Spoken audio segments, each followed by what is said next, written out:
Welcome to a new episode of the Cool Girls Create podcast. It's your favorite creative host, and I'm here with a very special guest. So, if you don't know, the Cool Girls Create podcast is your go to source for creators and entrepreneur women.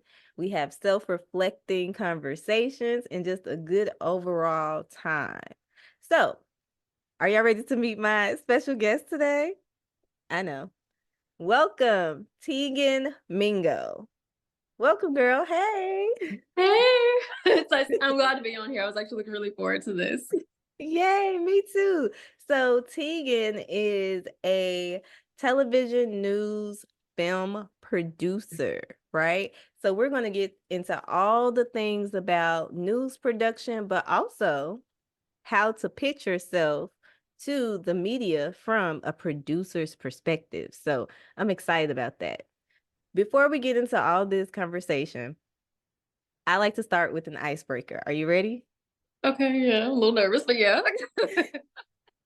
Okay, so if you could rewind to any time, past or present, when it comes to a news segment that was out there, what news segment would have want to be a part of?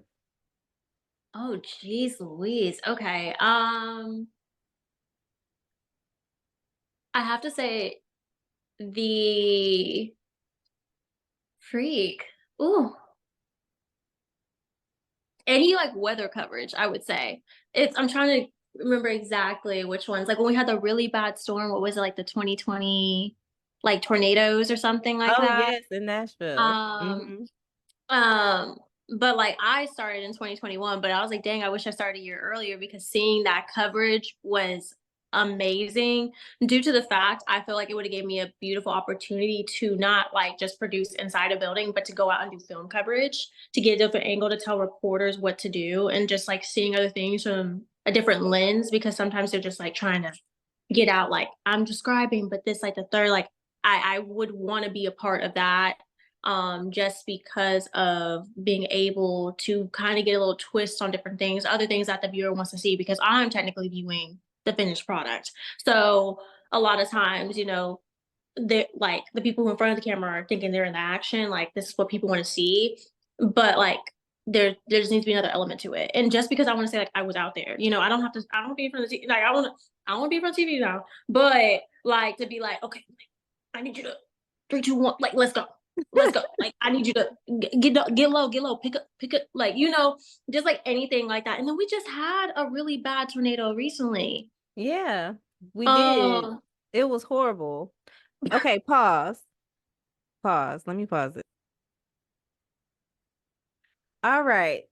So, if you could rewind time and go back to any point in news segment history, what moment would you want to be a part of? Weather coverage is my favorite.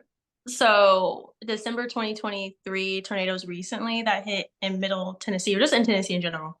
Um, it's different being behind the scenes, but I want to field produce because I feel like I'm missing all the action. Like to tell the reporters like, hey, I need you to go here. Like I need you to like this. Because I'm technically not just the only person producing the show at the time. I'm also the viewer. So I kind of get both sides of it versus being like, dang, like I wish I could be like, hey, move here. And I can do that, but like they get a delay when they hear me sometimes. So or it might be bad signal. So if I'm out there and I'm like, yo, like give me the camera at this point. Like you're not doing what I need you to do. Like get this angle. Like they need to see exactly how much damage and how much coverage, like how much of an area this covered. They need to see that we're bringing it to them like first and foremost. They need to see exactly why this is important, not just like, okay, yeah, we did some damage and this might mess with your commute and you might not go to school tomorrow or you might not go to work, but like just really getting the nitty gritty of stuff and then really just kind of wanting to study just like the changes and all this. I'm a little bit of a nerd, so like, we could talk this all day, but like just the changes on how that happened and just like how extreme it was and like how the preparation beforehand and what we thought it was and like what has changed or something like that. But just really getting to from being behind the scenes, but really making sure I'm in it, like taking it Mhm. to the next level per se. if that Right. makes Yeah, with the coverage itself. Yeah, I Mhm. definitely understand.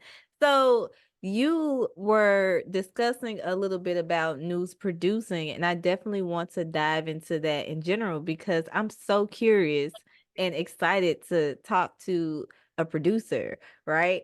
But before we get into that, let's just talk a little bit about your background. So I know that you are from Texas, but tell me a little bit about where you're from and kind of how you got to Nashville. Okay, all right. Well, I'm from Dallas, Texas, but I'm from a suburb called Plano or like Wiley or Murphy area. So people might be like, that's not Dallas. I don't care what you say. I rep my city.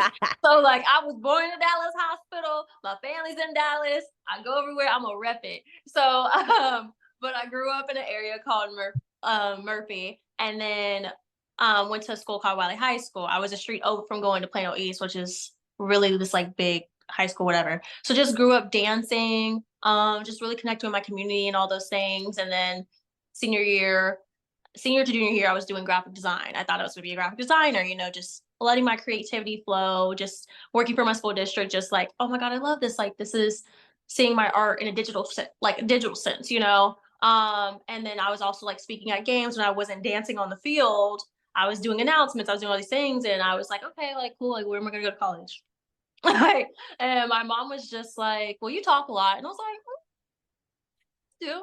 And so she's like, "Maybe like mass comm, like maybe television." I was like, "Oh, that's a career." Like, yeah, okay, okay. She's like, "You could do like a double major with your graphic design." So I was like, "Okay, like sure, like let's do it." So it was like, "Okay, now where am I gonna go, university wise?" And I was like, "I don't want to leave the state." Like my mom was like, "I want you to go to an HBCU," and I was like, "Okay, but do the HBCUs have what I need?" And I'm not saying that all they don't. It's just for me, like I need a certain distance. I need to be able to drive. I didn't have my car my first year, so like I needed to make sure like I can make those connections. And like if I was in a bigger city, am I going to be able to get around? Just like all those things. So I went to Stephen F. Austin State University, not a HBCU, PWI. I think UT owns it, like it's a branch of UT now. So I would say hook 'em, but they're lumberjacks, so like whatever. But went there, fell in love with the program. I toured and did a private tour of the television radio side. And then when I had an orientation, I saw graphic design. I was like, y'all are doing a little too extra that I can do freelance, I can learn on my own, that I don't have to have the same experience of going through school with. I think television and radio is like where I need to be at. Um, and they were promising me like, hey, you're getting in the field right away your freshman year when you step on this campus. It's not like you wait junior year or senior year. They had everything I needed. And I was like, well, let me see if I can fall in love with this. At first I wanted to be in front of like in front of the TV. I think everyone does. Like they're like, I think I have the look, I have the personality, like, whatever. I was like, I want to go in entertainment. Um, and I was the face for a lot of the news or television shows at my school. So people knew, like, oh, wait, that's you that I saw, or I heard you on the radio in the middle of the night. Like, yeah, that's me. Even though I'm like, I try to kind of be under the radar, but people say, like, it's kind of impossible with my personality. So I'm like, hey, like, okay, cool. And just like when fell in love with it. That school, Stephen F. Austin, is in Nacogdoches, Texas, and East Texas. Ain't nobody gonna know where that's at. Just know it's like an hour away from Shreveport, Louisiana. So did 4 years there, dedicated like waking up early mornings, doing the extracurricular programs that were still in the department. Dancing in a fashion show organization I was in, working for the Office of Multiple Affairs, like anything I could do to make sure I can help my community and like tie in everything that I love to do. That's what I did. Um, and I learned how to be in front of the camera, behind the camera, to direct, to edit, the radio person you needed. Every what? Okay. All right. So, just falling in love with those elements. I was doing film in front of the camera, directing, editing. I was the radio person. I was learning how to mix music. I was like, girl, I might be a DJ. Like, I was just doing anything you could do.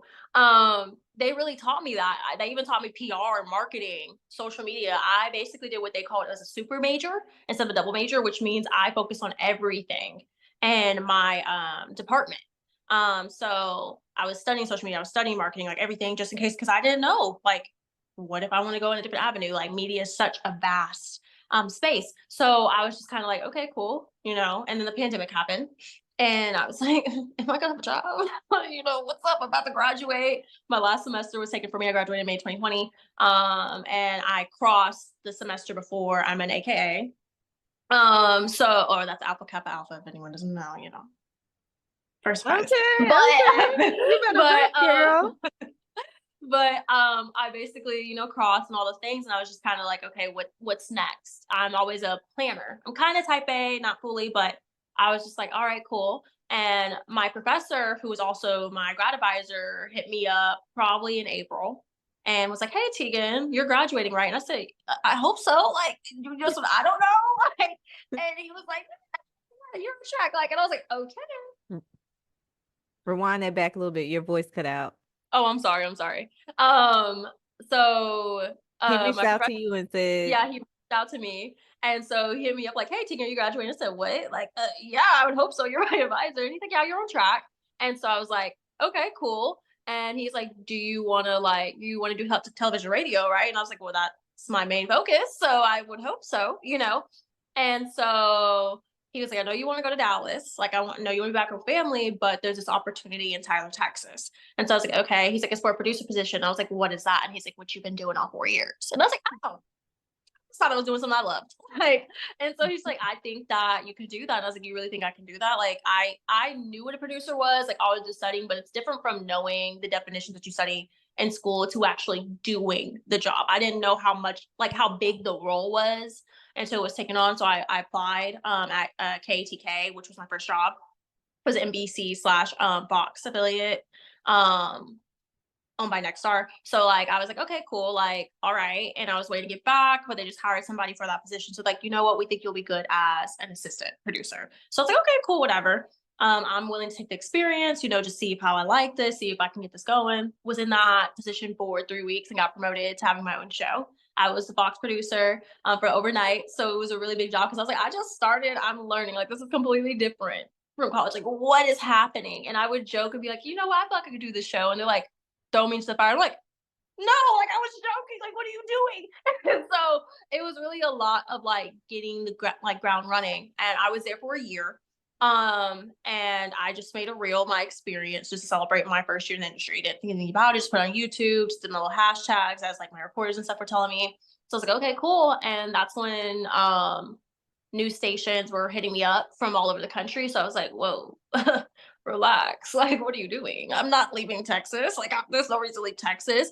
Tyler was an hour and a half away from where I lived. So I could get off at work at 9 and go get lunch with my mom or do dinner with my dad and do my doctor's appointments. It was just still like there, like not ideally where I would want to be, but I still had those relations. So that's why it worked out so perfectly fine. And then Nashville happened to reach out to me and I was like, Nashville?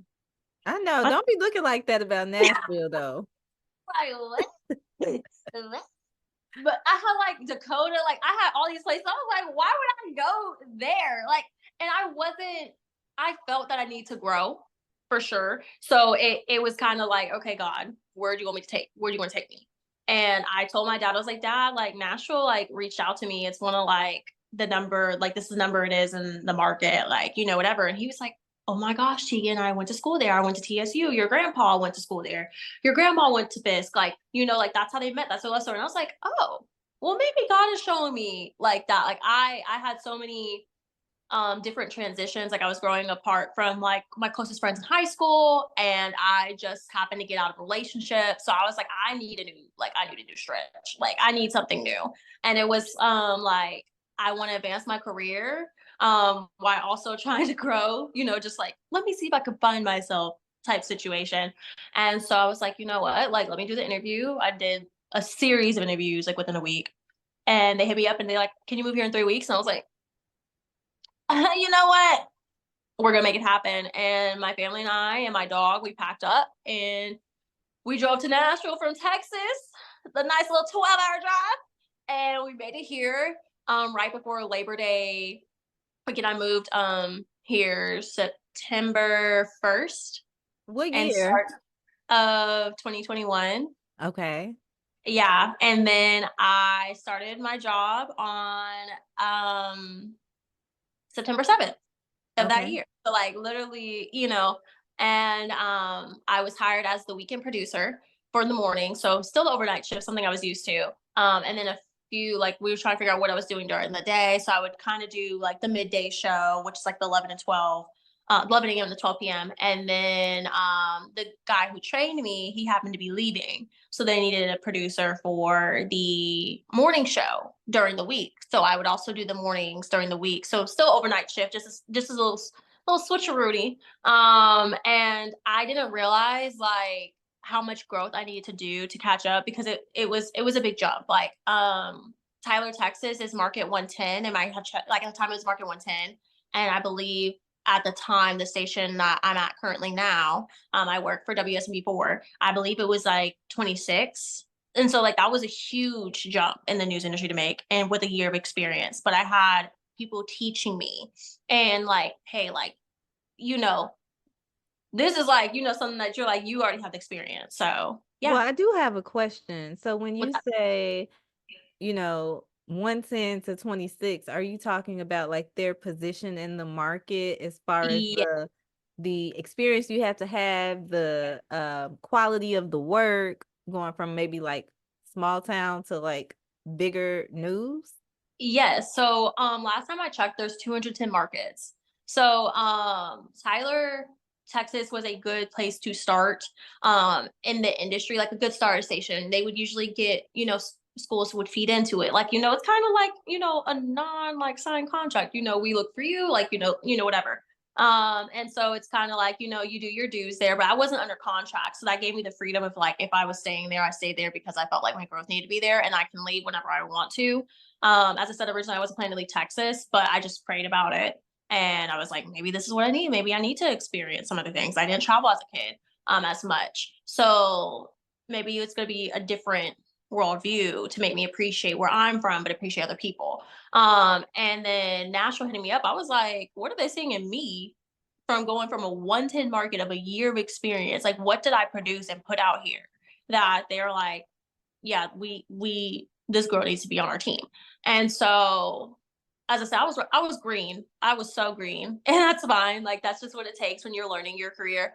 But they were like, okay, like yeah, you got a lot to learn, but your drive and your willingness and just like how persistent you are, we got it. Like you got it, and a lot. Yes, you have a question. Yes. So I was just gonna say, let's talk a little bit more about the day to day because you mentioned it earlier, but from the outside looking in, say as a business owner or someone that just watches the news, we are very familiar with the news anchor, right? That's the person holding the mic on camera, reporting the news. But Mhm. from a producer perspective, walk us through a little bit about what is your day to day like? Oh yeah, I could do that all day. People ask me to go on Instagram. Okay. But so when I come in, depending what shift I do a variety of shows. So I do a normal 8 hour day, a normal 40-hour week, essentially. I come in, I check my emails, I surf through everything, and it could be a minimum of emails, like probably 150. It's usually 200, but it could be more. It just really depends what's A going on day? a day, yeah. Yeah, it could be more like, and that's just what I'm starting in from overnight. That doesn't count with actually the day. It's probably like 400 to be honest. I would have to actually count that. I might need So to do these that. are these like tips or These are potential tips. This is stories? this is like tips that we receive. Anyone who's like, hey, we think this might be a good story. This is press releases that we get from hospitals, schools. This is information we get maybe about crime overnight from police stations or fires from the fire department, or just like even events like that people feel like, hey, the community needs to know this. And it could just also be a variety of like, hey, our desk, which is our people who look and surf the web a little bit more than something I might not catch while trying to, get the show together. They might send some emails out like, hey, just an email about this information, might send this email that what's happening in government right now. Like it comes from everybody. Anyone can literally send an email to the newsroom. It's just making sure you weave through to see what is necessary. Obviously, my agendas are sent through there, and like what show everyone's assigned to, what stories that we have assigned to each reporter Mm-hmm. who is anchoring the shows. So that starts out like most of the time I go in at 9:30, sometimes 10, sometimes earlier. You just don't AM or know. PM? You're doing overnight, right? AM, Okay. AM. AM. Um, sometimes I might go in at 6 AM. So it really just depends what show I'm doing. Right now I am more focused on the night side. So like you'll probably see most of my product in the 6:30 PM show or the 5 o'clock show for WSMV. So I come in, I surf my emails, then I open up Facebook, Twitter, Instagram, anything that I have mixed with community stuff or even regional stuff. Um, and then we have this other platform that we're able to look at other neighboring stations to see if they have something that we might not know. And then I have my Google up just in case I'm like, look, like I'll like search up Tennessee or something like that and be like, hey, like, and I mean, even you even have to like monitor the competition, essentially be like, hey, like they got something we don't have. We need to get onto it. So, and I have my teams up. So I'm catching up on some things that might not be emailed that I might need to put in my show and just talking with other producers to be like, hey, like we need to do this. And I'll have my meeting at 9:30 in the morning to talk about this is what we're assigning people. This is what we saw major overnight. This is what we need to continue to follow. This is what we think people need to know. This is what people, are attracted to from the ratings. Um, and then I start from a blank slate template every single day. Like it's empty. The only thing that is in there is the time for breaks, the time that we have slotted for weather. So yeah, like we have time slotted for every single thing. And then like maybe my few graphics. Other than that, I start out and I'm like, what am I gonna put in the show? What does the viewer want to see? What do I know is important? And let's start. And then I have to make sure it doesn't clash with other producers. So I'm constantly like skating, surfing through all those things, and I'm slugging things. Slugging is like titling. You insert something, you have a line for it, and I might slate it at which is like the time. So I'll like mark it as like I'll say the story is like a 20-second read, but it could be longer than that because I'm just guesstimating because you have to be human. I always tell people like your anchors, your reporters are going to be human. They're not necessarily going to follow the time that you have in there, but you got to make sure you're on track of your timing. So that way you're not screwed over in that sense of anything. And so um just doing that, and once I like get all my stories done, I go and find video. I find the best way to showcase it. I look at different camera shots. I wish I had like the whole map to show you all the different camera shots. The studio is amazing which is great for a creative like me because I'm all about visuals. But I So also this have to. is so just to jump in here, I have two questions. Okay. And then we'll switch to more of your personal journey and then go into like pitching yourself from a producer perspective. Hmm. So you're talking about your process as a producer, Hmm. and you've gotten to the point where you're starting to line up the stories and things like that. The two questions that I have: one, how does the news station or you as a news producer determine what the viewers want to see? Because you mentioned ratings before. Hmm. And then the second part to that question, you were talking about going through all of this footage. So are you describing your editing process? Are you the person that actually sits down and put the videos or the segments together physically with the equipment? Or or is there some type of additional process for that? So we have a larger team. I do know how to edit. In this position, I'm like, I don't have to edit. However, I have to go through the footage. So I'll answer that question first. So I have to go through the footage to tell my editor what I want. And it's only to be able to give me a little bit more free time to focus on the show. So I'm not like, dang, I have to write this whole show. Cause I write everything from scratch. Like there's nothing to really go off except for like the information. So I'm writing everything from scratch, but while I'm trying to like slate out and like get push out some stuff. Sometimes I don't have time to be like, okay, I wrote the script. Now let me edit this clip perfectly to word by word. So I have to go in, watch every video, watch what we call a package. So like something that may have been um recorded like in a bigger scale but shorten it and just visual like, hey, and I might have to be like, hey, this is what I need to use, this is the video I need to use, this is where it's stored at, this is like the exact time what I want from you, like describing. So it's like I'm writing it down. I know what I want visually, and sometimes I'm like, go ahead and clip it so I can watch it to see if you don't do it how I plan for the viewer to see it, and then I'll go back and I'm like, okay, we're sitting here editing together, because Mhm. I'm too hands on personally. So I'm the same way. yeah, so I'm like, look, like when that video wasn't how I said to write it in the instructions, did you not see the instructions? Which is okay. It's You're all a just gonna learning. go out here and do your own thing, but Yeah, like each producer does it differently. Like if I had a little bit more time to edit, I would edit my own stuff, in my personal opinion, because I find editing therapeutic. Um, the other question was, the other question was, how do you determine what the viewers want to see? so we do a lot of studies every few months. Yeah. So like even how y'all Wow. Yeah, yeah, you even how y'all look at like, okay, so we wanna know how to get a news person's opinion. We're like, we need a consultant to get y'all's opinion.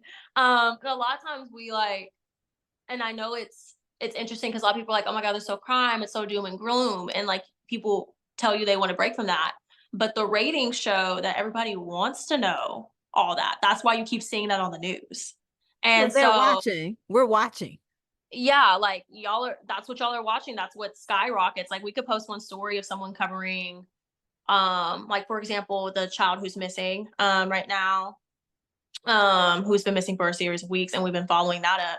That's getting high ratings, just the whole process, which of course is unfortunate and sad because just certain things like that, but like that skyrockets. And you're like, I thought y'all tired of the doom and gloom, even stuff when it comes to the government, just certain things like if how people are valuing abortion, how people are valuing equality, like equality laws, like all those things we like see on a scale, and we're just like, okay, this is what we have that we saw coverage overnight, and this is what was in the top 5 for our people.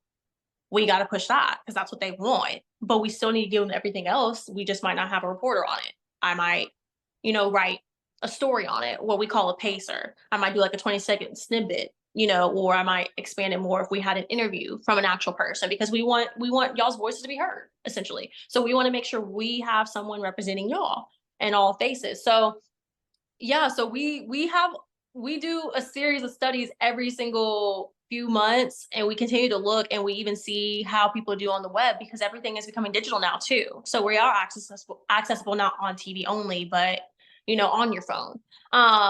So just the skyrocket there shows a lot, which is surprising to hear. Like, we want to see that? Yeah, y'all do, unfortunately, which is crazy. And even that process too, showing that we have to think exactly how gruesome can I get, because we have to make sure we don't want to desensitize people. So we have to make sure what you can see is appropriate, or your child can see. A lot of people want to Mhm. know what's going on in their area, and unfortunately, crime has skyrocketed. So that's one of the main things. It's always gonna be number one, unfortunately. Like, Wow. That, mhm, it definitely makes sense, but it's just interesting to hear from the behind the scenes perspective of how the news and the news cycles work. And I think this will be very helpful for people that just watch the news. It'll be helpful for women who might want to get into the industry, and mhm. also for business owners to kind of start wrapping their mind around how to pitch to the news. And again, we're going to save that for a little bit later in the conversation. But I would like to switch gears and talk a little bit more about your personal journey. So there were a lot of themes in your journey to me that's very admirable, because for you to go to school, jump right in and start producing and learning all the things, have 1 year of experience down in Texas, and then say, you know what, I'm going to jump on this opportunity and move to Nashville, and then go from, like you said, a smaller market to one that is more grueling as far as, the work that you have to do and the experience you have to have.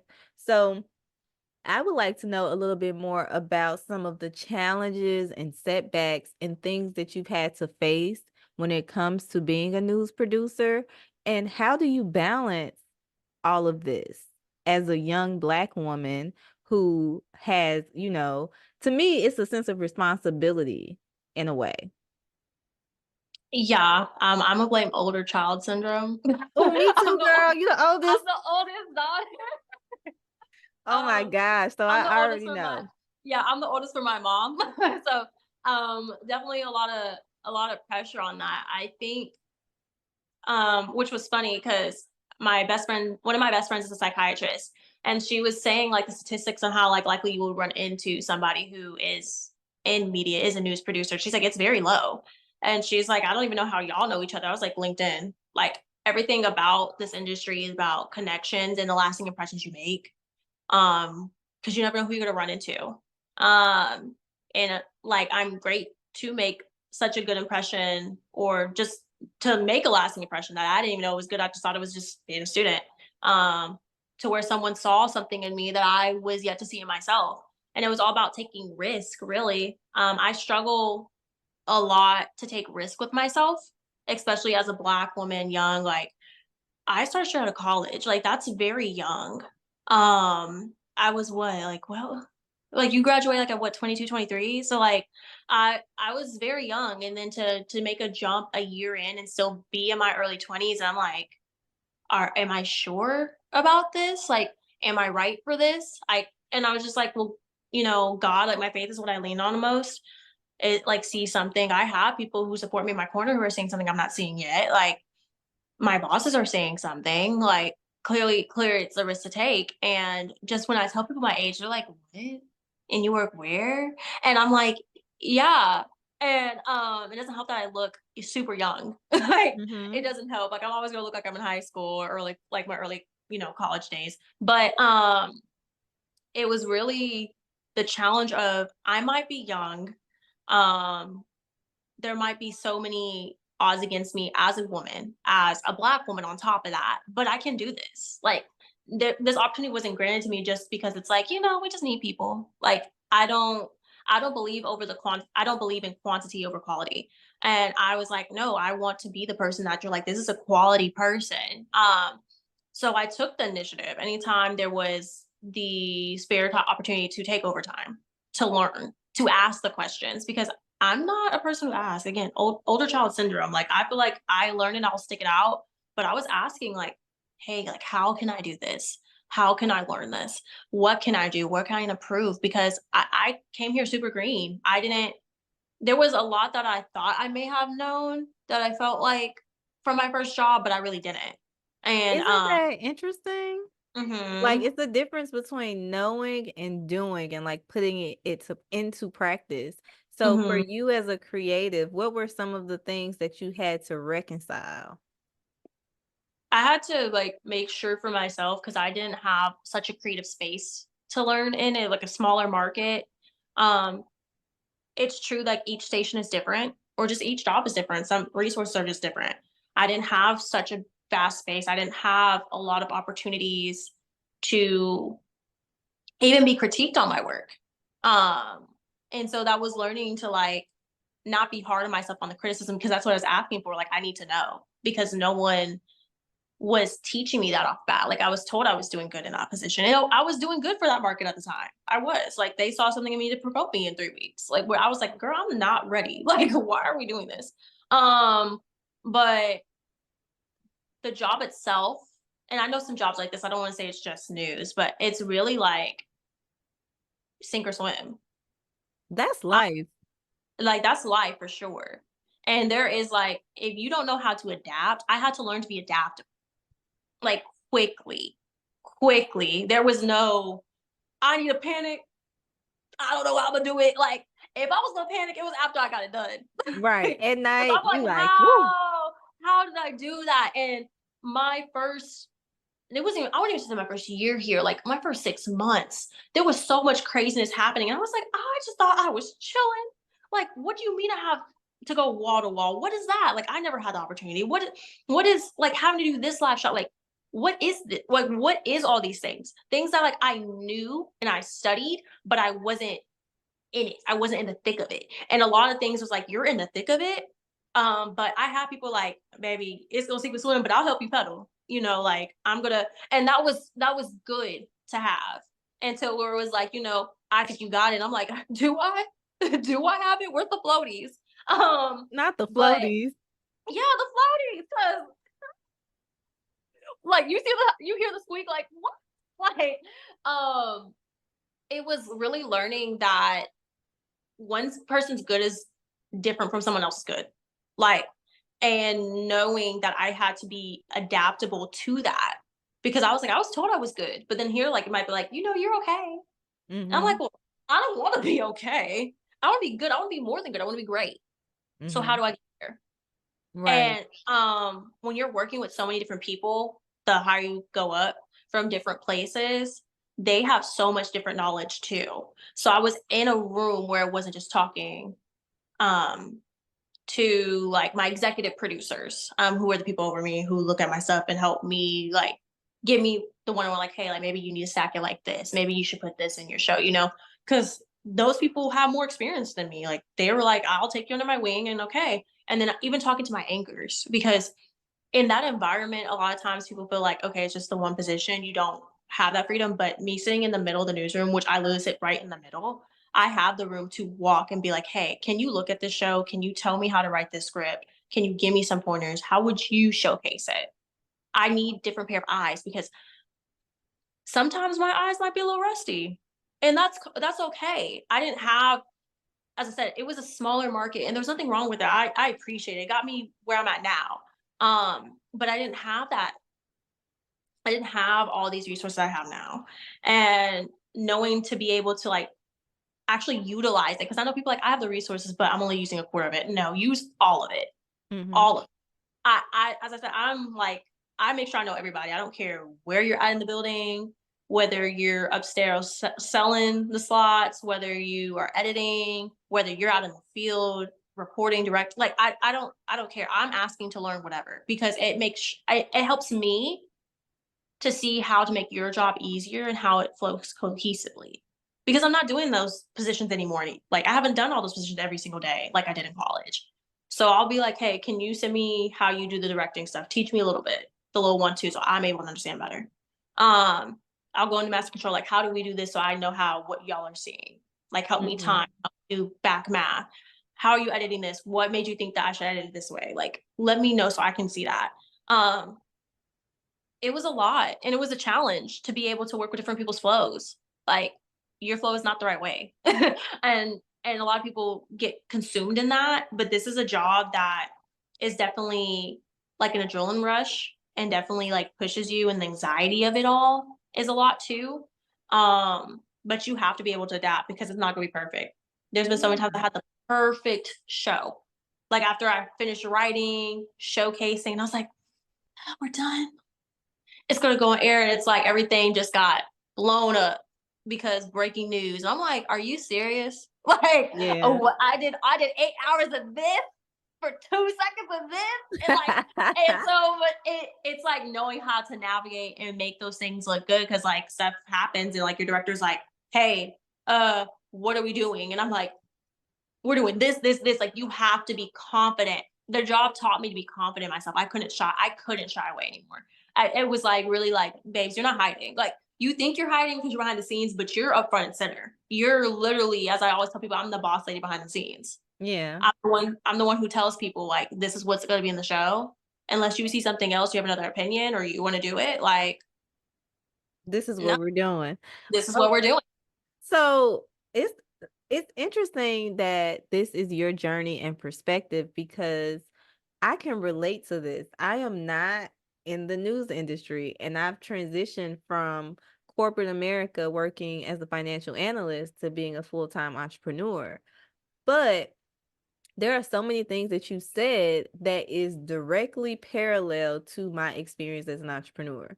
Being able to be adaptable because things go crazy all the time in the world when you're running a business, but also like you said, getting rid of the well, okay, because this might not just be like a older sibling problem, Yeah. but if you're someone who struggles with asking for help, assistance, mentorship, if you're afraid to basically look like you don't have it all together or you don't know everything, that really puts a roadblock in your journey, no matter what you're doing. And I feel like that's something that I can relate to. So the fact that you are in your industry, you're jumping right in, and then you're saying, okay, y'all, teach me your ways. And you're utilizing every single resource that's available to you. That's something that, even whether you're a creator, entrepreneur, or in your career like you, that's something to learn from. Because back in my day, when I started with my first job straight out of college, y'all, I was so afraid to ask questions. I would be sending these meetings like, yeah, I have it together. Uh-huh, yes. And they'd be like, do you have any questions? I'd be like, nope.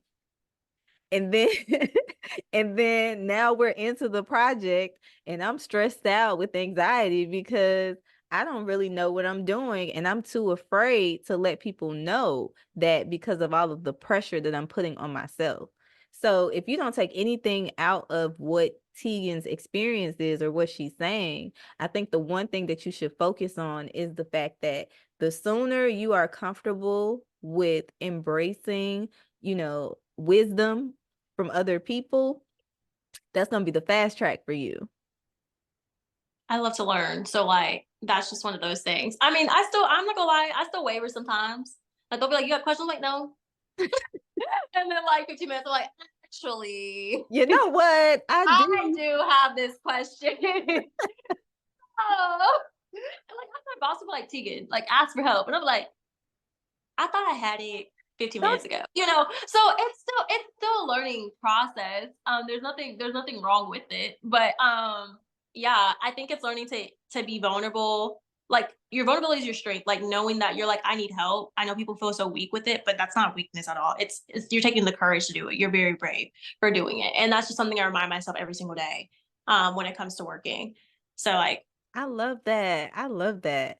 So let's switch gears a little bit more yeah. and talk about pitching to the media. Now, if Okay. you've been listening to this episode or watching this episode and you're a business owner or somebody that just wants more visibility, I know you're tuning in like, okay, what's the answer to this question? But the question that I have for you, Tegan, is as a news producer, from the person that's actually putting together the story, I want you to tell me two things. One, what do you find that most people are doing wrong when they are trying to pitch to the media or the news and get their story picked up? And then two, as a producer, from your perspective, what should I be doing when I am pitching to you or trying to put a story together? How does that, if you're a producer, what are you looking for? I feel like I feel like what people get wrong is a lot of times they go into this like big explanation. I'm sorry, I had to think. This is me thinking. I'm like, but look, because I'm like, but I'm sorry. Okay, but I feel like a lot of people just they go on this big explanation before getting to the nitty gritty on why we need to know their story. What Your does the story is explanation mean? like we get things called press releases. Right. And so you might have a title that I'm like, okay, cool. I'll look over it, but it's not selling who you are. It's not selling like, and then I'm like reading the first few sentences. And I'm like, okay, so why do I need to know this? This is And, dry. Is that and what you're it's trying to been, say? yeah, it's dry. I am so sorry to everyone who's in the press release, but it's dry. And like, and it takes me, and I really try to stick through and read it because we're moving so fast. I told you I get like hundreds of emails a day. You I don't have actually try to read it all? I've I heard try to I've read heard it people because I mean say someone took the time to send it. But that's just me. I'm not saying that's every single producer. That's just me personally that's as a so person. sweet. And I'm like, it took me getting to paragraph number 3 for you to tell your story. Um, no. Like the same way you would come up to somebody and tell them about your business and like how passionate you are off the bat, I want you to email me, text me as if you're having a conversation and you're selling what you love because your story makes everything. And I want to know why your story matters. A lot of people aren't like, they'll be like, I think this because, we did since I was a little girl. Like, and I'm like, okay, cool. You're a little, like, yeah, like you've had a dream. We all do. Like, and I know that sounds so, I'm not trying to, but I'm Y'all being can't see honest. me. I'm cracking up because she's Like, right. like, get to the point, because why does your story matter to the community? What is your community doing for, like, what does it do? You're working for a community. Everyone's brand or business, they have a goal at the end of the day. We as the media are making sure your voice is being heard. We got to make sure it relates to the community. If what you're selling me is not going to actually like affect anybody, but it might affect two people, I'm sorry. Like, I can't do anything about that. Um, you got to get straight to the point, and you have to sell yourself. Literally, you know how they say, like, if you send a resume in for a job and like they look at the first like 2 seconds and they're done. That's literally what we do. It's So, still, so let's talk about what a good story is because I think, and I can relate to this. Well, I can relate to this, but now that I'm further into my journey of like knowing who I am and why my story is important, it was a lot harder early on to figure out why does my story matter. So, from your perspective, give an example of a great story. oh, wait, I should. Oh, Well, Jesus. or at least some qualities of it, because like you're saying, like tell your story, right? But well, I was gonna say, can I be an example? Yeah, you could be an example. Like, Okay. So Greg and I are coming out with this book, The Art of Love and Business, right? 7 secrets to go from pillow talk to profit talk. We host the festival Shop Black Fest. We've helped over 4,000 business owners, and Shop Black Fest is coming to your town this year. That's all I got. I'm looking like, So I from think for me, the line, like, going from like pillow talk, so I was like, what? profit, oh, Like, if it's catchy, because I'll like look through my email, like, huh? pillow Like, what you talk. mean? Like, I want like your slug of the email or the press release, like, really will catch the attention. Um, like how you said the numbers on how many businesses you help. Like, I'm like, okay, cool. Like, you're making movements here. You're doing these things. So like that got my attention. I'm not just saying that because I'm on the podcast. I'm not. I'm not. No, tell me the truth, girl. Coach me. But like, I'm like, okay, I need to know exactly how many people have been impacted by your story so far. Why is this the title? Because that's like pillow talk. Like what? Like what? Like, hmm. So, it's getting good. For example, I had a nonprofit reach out to me recently, who is working to give back to the community, and food deserts, which are essentially Mm, areas that are struggling, to feed people. And it's really small.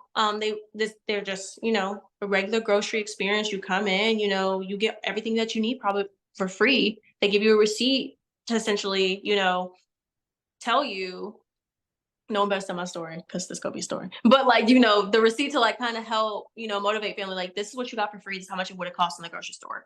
You know what I mean? mm-hmm. And just so you can prepare when you're in a more financially stable area.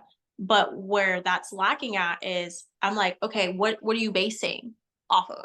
Like, what stores? Are you doing all stores? Are you doing Publix? Are you doing Kroger? Like, I need to know how you're able to give these people a financial estimate on like what they're going to have, because that's a big deal. And I want to know exactly how you're able to have families. And if you are collabing with the people, who are you collabing with? Are these big name nonprofits? Like, um, that makes me ask a lot of questions. How frequently do these families come in? How many families have you helped? How long, like, what was the first year of the program like compared to now? Like, I know they're working to double it, and they've helped hundreds of families. So it's like, okay, that pulls my heartstrings, but I also know something that's going on in the community is livelihood. Like, it's a struggle to even live. It's a struggle to Mm-hmm. feed yourself. It's a struggle to pay rent. And so I'm like, well, these people do need to have a source if they need to go get food if they're down and out at some situation. But I need to see if it's actually being effective. I need to see Mm-hmm. that. You can tell me you're helping hundreds of families, but what, like, exactly what hundreds families, how are you doing this? How you can, and like they basically cover most of the expenses. Um, which is phenomenal. And they were just like, even big names I've heard they worked with, like, they're like, yeah, Belmont, it's a Belmont. What does Belmont Mm. have to do with this? Like, all about the connections. I really, economy is like really affecting a lot of people. So like that's, I'm like, okay, cool, but I need to dig deeper. Mhm. Um, that's just how they told me, like, hey, like this is our story, we're trying to feed people in food deserts. I'm like, food deserts, okay, cool. And I'm like thinking in my head, what food deserts do we have in the middle, like in mid-state? I'm like, okay, we have this here, North Nashville. I was like, oh yeah, like the mayor just spoke on this like a couple weeks ago, so this is convenient that you're okay. So just to recap what you're saying, because I think these are great points. So you're saying, of course, because most press releases that I've seen, they just tell like the who, what, when, where, Mm-hmm. very basic. Oh, there's an announcement. Oh, we're having an event. But what you're saying is not only tell your why and back it up with the numbers and the impact, but also talk about um how you're executing this like with realistic data and talking about the people who need what it is that you're providing and Mm-hmm. making sure that it's relevant to either you as the producer and the stories that you're putting out there or the area that you're in. And so it sounds like you're saying if you can pitch your story in a way that makes it easier for the producer to be like curious about it, then you're in a win-win kind of situation. Is that what I'm hearing? Yes, we go through so many emails, we don't want to struggle. I don't think anyone wants to struggle to understand stuff. Something that like I was always taught when it came to even writing for the news is like try to write on a seventh grade level, even younger than that, because people are like listening on the go sometimes. They're not always watching. You don't want to use like some big word and they're like, huh? Now I'm Mhm. tuned out. So the same way I would write news to make it easy for you to understand, even your child to understand what's going on in the world, I need the same thing for the experience. Um, because at the end of the day, we have to fact check everything. We have to make sure everything's real. I don't want to do a story that's like, yeah, this might be something good, but like where's the facts? And I want to study the facts because we will dig deep into that too. Down the rabbit hole. I don't want to just your story, not saying anyone's story is not important because it is, but the numbers don't lie, the proof doesn't lie. I at the end of the day, I want to talk to the real people you're helping. I don't want to just talk to you. I want to talk to actual people because I'm going to be like, okay, yeah, I'm talking to you, but can you get one of your families here? So would you put that in the email? So if I was pitching to you, would I say, okay, this is the story in the press release, but then do I put in the email, talk to such, and these are our partners, or do you actually put that information into the press release as a part of the story? Sometimes if you know it's a collab project, you will put like a lot of times we'll get for example the Red Cross. So like the Tennessee Titans and the Red Cross are partnering up for a blood drive. The Tennessee Titans, okay, cool. All right, Red Cross, okay, cool. Why? Oh, the initiative, there's a major blood shortage. Okay, cool. Like, where's it gonna be accessible to? How many people are we helping? How low is the shortage? How many donations can do well with those things? When it comes to the whole just who you're gonna be talking to, it's iffy depending on the producer. For me, it's like if you tell me if you're collabing with someone big, especially someone that everyone knows across the nation, that could do something already. I already know that I'm going to try to talk to you first and then this person. Say we were at an event that you were hosting, right? I'm talking to you, but then you have everyone you invited to the event that are also a part of it. I can go out there and interview them and talk to them myself on that situation. Um, because I want it to be natural. I don't want you to be like, okay, I reached out to this person, she knows she's gonna talk to you, and then like, because a lot of people get like, They uh, start to get real shy, they get camera shy, shy. and so it's just kind of like I want it to be a natural experience. A lot of people don't know, at least me, if they ever see me out. Um, I'm if they ever see me out, I'm constantly actually searching for people. Like they don't know. Like you could just tell me your story. Like people are always pitching to me and they don't know that. Oh, I remember I remember you saying this to me because you'll just like be at events or be out there and you'll be like, just people just be talking to you and telling you their story. And you'll be like, hmm. And I'll ask further questions, and then that's when they're like, "Oh, wait, what do you do?" I'm like, "I'm a news producer." Like, "What?" I'm like, Oh, "Oh, this whole time I was listening to you. Like, I just want to see what your initiative is. Like, I want to see what it's doing for the community. I'm seeing the outcome here. I'm here. Like, I'm seeing it. I'm seeing the proof here. I don't need to see the numbers right now. Um, and I know that's that kind of like, girl, you're off the clock. You don't have to always do that, but you don't know who you're gonna help. You don't know who you're gonna run into. That's something I learned in college. Like, I don't know who I'm networking to. So like, people are constantly networking to me, whether they know it or not. right. Okay. So we are nearing the close of this conversation. Me and you, we could talk, girl. hmm So I want to talk a little bit about career growth, and then we're going to do the quick fire round and then close out with the final thought from you. Okay. So when it comes to your career, what advice would you give to an aspiring um person who wants to work in news production? Ooh. Also, what are some of the key skills or traits that they should have? Like you mentioned adaptability and being, open and willing to like jump in and take risk and ask for help. But is there anything else that you would suggest for someone who's aspiring to be in your shoes? Dang, I'm trying to think where I was at when I was 18 walking into this thing. Um, I think something I would let someone know when it comes to being is like inspiring to this, like you have to be willing to try in all avenues. You can't limit yourself to only one position in media. Because that's what usually ends up happening. A lot of people let this dream die because they want to be in front of TV, but you'll be surprised what you end up loving. So don't limit yourself because you might be amazing in other elements. And if you're able to open doors for yourself in those ways, you'll be able to open to doors to your first initial goal. Um, so keep trying, especially because this job is very competitive. Again, it's like networking, but don't let anyone like tell you like you probably shouldn't be in that position. Because I've had people tell me that before.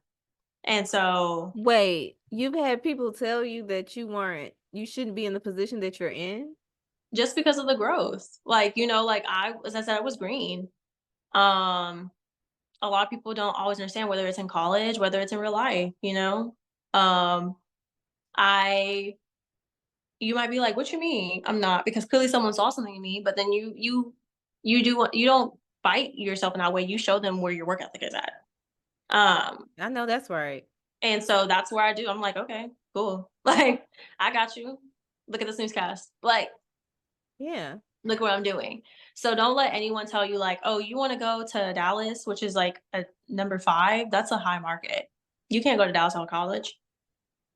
Let me show you. I got you. Because I've known so many people who just went straight out of college, going straight to Dallas. Something I know that I probably would have got blessed with opportunity if, a year later because of how the doors opened up. But I'm like, no, this is where my journey was to be at. Don't limit yourself either. Like as I said, not just to like the career aspects because you might have one passion in like this one thing, but even where you might be at. Because I was limiting myself to Texas and I'm in Tennessee now, somewhere I never planned to be, somewhere I never even been. And You I've had never been here before? and I had 3 weeks to move to somewhere I've never been. That's amazing. I just went off of like my dad went to school here, my grandparents went to school here. Like clearly there's something about it magical. Like hopefully I see it, and like that's what kept me going. Like they saw something, I want to see something too, and that's what I've done. I've seen the beauty of it. Not from a college standpoint, but I was able to see that. I think as skills wise, I think that's everything that covers it pretty much Yeah. because what all the field is. Um, in my opinion, just being adaptable, open because a lot of people are very close minded when it comes to like how they are and like especially taking criticism, like that could be harsh. Um, if you got anxiety like me, learn how to navigate that for sure. Mm-hmm. Learn how to navigate. I know that's not supposed to be funny. I'm sorry. I know how to navigate it, It's the but like, truth. Sometimes you gotta laugh because anxiety and stress is real, and it doesn't matter, like I said, whether you're in your career like you are or building a business like I am. I have to find ways to cope that are healthy. hmm and I think that's it. Like, I'm trying to go off of what I was even told from college. Like, Yeah. it was really just told not to limit myself because as I said, I originally wanted to be in entertainment, in front of the TV, and then now I'm like, I'm good. I like it. I like it back here I'm, behind the scenes I'm running the good. show. Like, I don't Okay. mind if someone wants me in front of the camera. Like, there's nothing wrong with that either. It's just, would it be for news? No, definitely not for me. Not with my personality for sure. But and that's okay. I was surprised with how much I fell in love with being behind the scenes because I got to see the magic happen every single day in a different way, and I got to be a major part of it. Right. I love that. So let's go into the quick fire round. Okay, Are I'm scared. you are you ready? Don't be scared. No, I'm not, but we'll go Okay. for it. So the rules are you got 5 seconds to think of an answer, less than 5 seconds to think of an answer, and keep going. Are you ready? Here we No, go. no. All right. So the first question: what is your favorite destination that you've ever visited? New York City. Ooh, see, easy. Top 3 items on your bucket list. Bungee jumping, riding a jet ski, and swimming with dolphins. If I know how to swim. If I know how to swim. Look, me and you both have to learn. Okay. All right. Favorite TV show, guilty pleasure. Ooh, Love is Blind right now, slash Too Hot to Handle. Don't know why it's trash TV. Guilty pleasure. Anything soul food, any food, any food. I love to eat. I love to eat. I love to eat. Ooh, Uh, okay. You're a foodie. Okay, so if you had a superpower for one day, what would that superpower be? Telepathy. Huh? Telepathy. Ooh, that's good. Okay, so just reading other people's minds or being able to control people with your mind. Oh no, I don't want to like as someone who's look, I'm relinquishing control. Like I've been telling me like I was telling people I gotta relinquish it. I just want to be able to read people's minds to make sure I'm making sure that their voices are heard correctly. And that way I don't waste my time because some people out here they go play some games and I ain't got time for it. Okay. All right, last quick fire round question, okay? What is your daily ritual or something in your routine that helps you have a successful day? I listen to was it the Black Girl Burnout podcast every morning, or I do the prayer app, or I read Ephesians to remind myself to put on my armor every single day. Was it Ephesians 6? Yeah. Like the armor of God. Um, and then, walking and loving on my dog. I love that. Yeah, so wait, you made me want to answer that question. So I journal. I have an affirmation journal. I use the Bible app. Um, I love to walk my dog as well. That's like something I really look forward to. I don't know why, girl. I don't know why that's a thing, but it's like it's the It's happiest part of my tranquil. day. It's tranquil until they start acting up. And now you're like, Right. yeah. Then you gotta go. You gotta go back home. Okay. So let's close out with a final word for the cool girls, the aspiring creators out there. If you could leave a final word of advice to the women that are listening to this podcast, they're chasing their dreams, they're trying to figure it all out, and they may even be the next news producer or anchor, what advice would you give them?